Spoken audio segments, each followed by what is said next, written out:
Reagan finished off his business in Youngstown early this morning. Around 9 o'clock, he left the Holiday Inn on Belmont Avenue where he spent the night.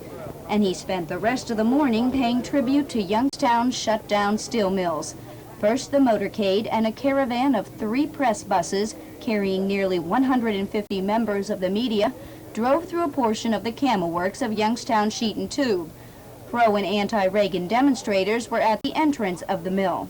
And one mill worker at the Campbell works had a few comments to make about Reagan's visit. I think it's about time he saw how desolate it really has become. And as far as your previous question on whether I'd vote for him, I'm not certain, because under both administrations they've let this area go to the dogs. Then, in a rather unorganized fashion, Reagan spared a few minutes to answer some questions from the press, calling the closed mill a ghost town. We just had to drive through a ghost town. And if ever there was an example of the falseness of the philosophy that's governed this country for too long, that somehow in Washington they can run everything. He criticized the EPA's regulations. Government imposing restrictions and regulations that required massive outlays of capital not to increase or improve steel production.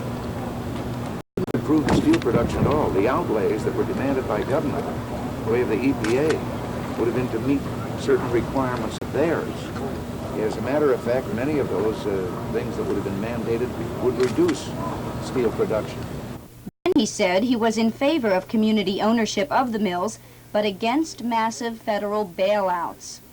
If this is in reality government ownership, then I think we're going in the wrong way, because I don't think government can do anything that is not its proper function as well or as efficiently as the private enterprise sector can do. Reagan took a look around, then climbed back in the motorcade for a private tour of the operating seamless hot mill. I say private because only network press were permitted to accompany the governor. No local media were invited on the hot mill tour. The motorcade left the mill and proceeded to the airport, where Carter pickets booed the Republican candidate.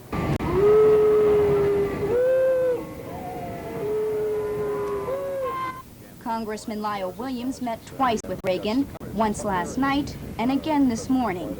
He announced his endorsement of Reagan and said that the governor had guts to come to Youngstown. I think that may be the most significant part of the campaign for him as far as this valley is concerned. He had enough guts to come here. It's a tough area because of the plight of the valley.